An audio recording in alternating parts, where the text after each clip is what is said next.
Tiga. Bismillahirrahmanirrahim. Assalamualaikum warahmatullahi wabarakatuh. Wah. Perkenalkan, nama saya Muhammad Hilmi, NPM 23.12.5943, yang akan menyampaikan materi kaidah muradib dan kaidah mustarak yang bersumber dari yuridis, yang mana memenuhi tugas dari Bapak Mihrab. Kaidah muradib atau sinonim. Prinsip ini berkaitan dengan penggunaan kata-kata yang memiliki makna yang sama atau hampir sama. Dalam hukum Islam, penggunaan sinonim ini penting untuk memahami teks-teks hukum seperti Al-Quran dan hadis.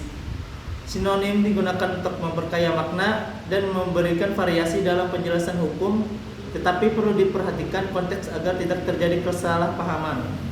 Yang kedua, kaidah mustarak atau homonim.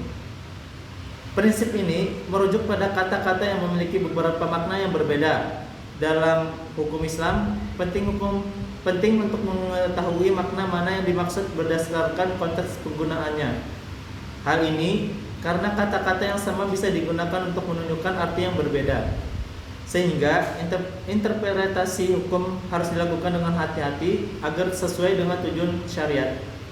Kedua kaidah ini membantu dalam menafsirkan teks-teks hukum Islam dengan lebih akurat dan menghindari kesalahpahaman akibat perbedaan makna kata.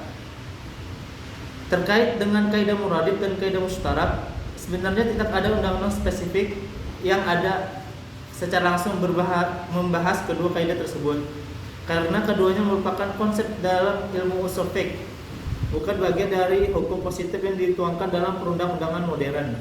Namun, penerapan prinsip-prinsip ini dapat ditemukan dalam interpretasi hukum yang melibatkan sumber hukum Islam, seperti dalam jurisprudensi Peradilan Agama Indonesia.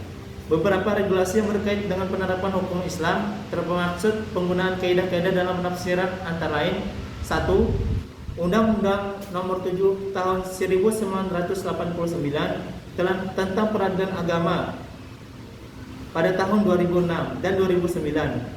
Undang-undang ini mengatur tentang peradilan agama yang memiliki wewenang untuk menangani perkara-perkara terkait hukum Islam seperti perkawinan, waris, wakaf, dan zakat.